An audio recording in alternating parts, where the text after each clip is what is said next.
दोस्तों नमस्कार। मैं महेश कुमार मौर्य, अध्यक्ष पुलिन फाउंडेशन। दोस्तों आज हम आपसे कुछ बातें करेंगे, कुछ जानकारियां देंगे, क्योंकि आप सभी लगातार सोशल मीडिया पर कई बार पुलिन फाउंडेशन के कार्यों से, पुलिन फाउंडेशन के नाम से या पुलिन फाउंडेशन के लोगों से रूबरू हुए होंगे। तो आज मैं आपको अवगत कराना चाहूँगा कि पुलिन फाउंडेशन के द्वारा क्या कार्य किया जाता है, आखिर में पुलिन फाउंडेशन है क्या। क्योंकि कई बार क्षेत्रों में काम करते वक्त हमसे कुछ प्रश्न पूछे जाते हैं, हमारे कुछ साथियों के द्वारा, कुछ अपरिचित लोगों के द्वारा, कि मित्र ये पुलिन फाउंडेशन है क्या और इसमें कार्य क्या किया जाता है। तो दोस्तों मैं आपको बताना चाहूँगा कि पुलिन फाउंडेशन एक समाज सेवी संस्था है और रजिस्टर्ड, यह एक ट्रस्ट है और रजिस्टर्ड है। इस संस्था को 80G, 12A इत्यादि जो गवर्नमेंट के पेपर्स होते हैं सारे कुछ उपलब्ध हो चुके हैं। साथ ही पुलिन फाउंडेशन के द्वारा शिक्षा के क्षेत्र में कार्य किया जा रहा है, पर्यावरण के क्षेत्र में कार्य किया जा रहा है और साथ ही साथ मेडिकल से संबंधित भी कार्य किए जाते हैं। मेडिकल में जैसे कई गाँव में कैंप लगवाना, निःशुल्क जांच करवाना, जांच में जैसे शुगर हो गया, ब्लड प्रेशर हो गया और बॉडी की तमाम चेकअप कराए जाते हैं, यह सभी संस्था के द्वारा निःशुल्क कराया जाता है। साथ ही वर्षा ऋतु में वृक्षारोपण कराया जाता है, जबकि इस संस्था के द्वारा लगभग अभी तक लगभग 25,000 पेड़ लगाया जा चुका है, जो कि संस्था 2019 में हमारी ये रजिस्टर्ड हुई थी।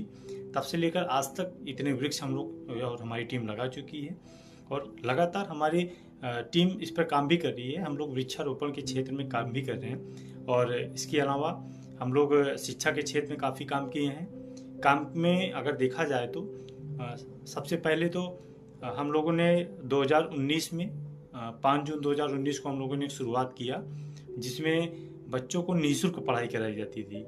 जो कि हमारे यहाँ एक कोचिंग के द्वारा हम लोग बच्चों को निःशुल्क कोचिंग दिलाते थे। हमारे पास युवाओं की एक टीम थी और जिनमें ग्रामीण क्षेत्र के ऐसे बच्चे जिनको बिल्कुल भी मतलब पढ़ने का अवसर नहीं मिल पा रहा था और एक तो उनके पास आर्थिक स्थिति अच्छी नहीं थी। आर्थिक स्थिति अच्छी ना होने की वजह से वो बच्चे एक तो प्राइमरी में पढ़ते थे, दूसरा वो कोचिंग करने के लिए उनके माँ बाप के पास पैसे नहीं हुआ करते थे, तो ऐसे मजदूर बच्चे थे। तो जब गांव में हम लोगों ने टहला और देखा तो ये लगा कि नहीं, बच्चों को निःशुल्क पढ़ाने के लिए हम लोगों के लिए एक बेहतर रास्ता है। तब हम लोगों ने शुरुआत किया 5 जून 2019 से लेकर अनुराध आज भी हमारा शिक्षण संस्थान चल रहा है।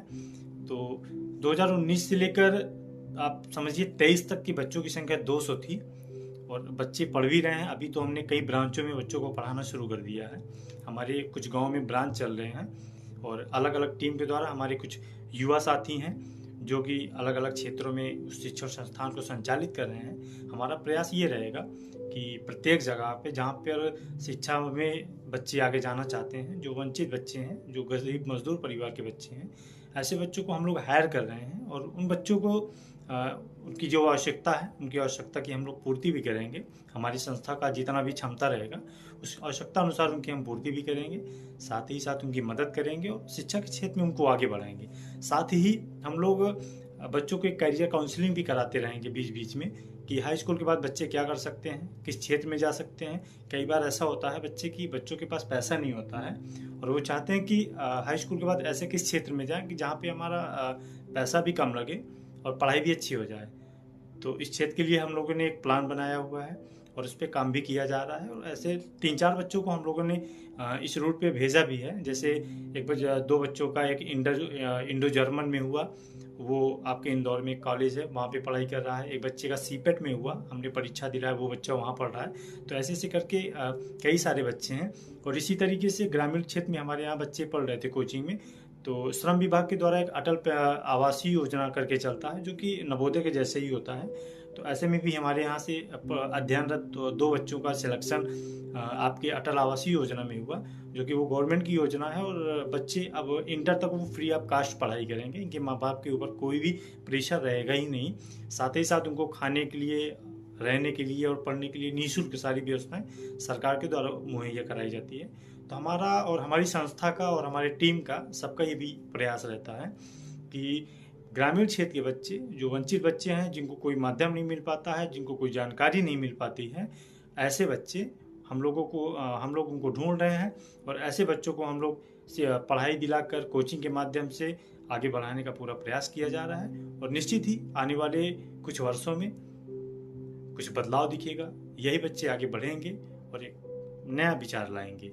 दोस्तों, इसके साथ शिक्षा के क्षेत्र में हम लोग काम कर रहे हैं, पर्यावरण के क्षेत्र में काम कर रहे हैं और आपके स्वास्थ्य संबंधी काम कर रहे हैं, मेडिकल के क्षेत्र में। इसके अलावा ग्रामीण क्षेत्र में जो भी वृद्ध जन हैं, जिनकी उम्र 60 साल से ऊपर हो चुकी है और सरकारी योजनाओं का लाभ उनको नहीं मिल पा रहा है, जैसे कि वृद्धा पेंशन, तो ऐसे लोगों को हम लोग चिन्हित कर रहे हैं, गांव में तलाश की जा रही है और ऐसे वृद्धों को चयनित कर उनका कागजात लेकर हम लोग सरकारी संस्थाओं में जाकर उनका वृद्धा पेंशन लगवा रहे हैं। साथ ही साथ कुछ महिलाएं ऐसी हैं जो तब परिवार से बिल्कुल निराश्रित हो चुकी हैं, तो उनका भी हम लोग पूरा सहयोग कर रहे हैं। अगली कड़ी में मित्रों, कुछ गांव के क्षेत्र की महिलाएं हैं जो विधवा हो चुकी हैं, जिनके ऊपर विधवा होने के बाद महिलाओं के ऊपर एक पहाड़ सा टूट जाता है। तो हम लोगों की टीम का ये भी प्रयास रहता है कि ऐसी महिलाओं को सरकार के द्वारा निराश्रित पेंशन, उसके अलावा राष्ट्रीय पारिवारिक लाभ की एक योजना होती है जिसमें 30,000 रुपये की धनराशि उनको उपलब्ध कराई जाती है। तो हमारा जो टीम है और हम लोगों की ये संस्था इसके क्षेत्र में भी काम करती है कि ऐसी महिलाओं को उनको सरकारी योजनाओं का लाभ उपलब्ध कराया जाता है। इसके साथ जो ग्रामीण क्षेत्र के मजदूर वर्ग हैं, जो मजदूर वर्ग की बिटियां हैं, उनके विवाह हेतु वो सरकारी योजनाओं के बारे में नहीं जान पाते हैं और ऐसी चीज़ों के लिए वो हमेशा वंचित रह जाते हैं। तो ऐसे लोगों को जागरूक कर, चिन्हित कर उनकी बिटिया को शादी अनुदान दिलाया जा रहा है। साथ ही कुछ परिवार ऐसे हैं जो अपने घर पर शादी नहीं कर पा रहे हैं, तो ऐसे लोगों को भी हम लोग चिन्हित कर उनको सामूहिक विवाह के क्षेत्र में, जैसे आपके श्रम विभाग के द्वारा सामूहिक विवाह भी कराया जाता है जिसमें 75,000 रुपये की धनराशि आवंटित की जाती है। समाज कल्याण के द्वारा जो सामूहिक विवाह कराया जाता है उसमें ऐसे श्रमिक परिवार को 35,000 रुपये की राशि मुहैया कराई जाती है। तो ऐसे परिवारों को, ऐसे वंचित परिवारों को हम लोग चिन्हित करते हैं। ग्रामीण क्षेत्रों में हमारी टीम निकलती है और जानकारी प्राप्त करती है और ऐसे लोगों को हम लोग लाभ मुहैया कराते हैं, क्योंकि हमारा संस्था का, आप देख रहे होंगे पीछे, संस्था का एक उद्देश्य ही रहा है कि सेवा सदा सर्वदा। तो हम लोग हर क्षेत्र में, हर जगह पे सेवा भाव के रूप में कार्य कर रहे हैं और जीवन पर्यंत हम लोग हमेशा जन के लिए सेवा भाव का कार्य करते रहेंगे।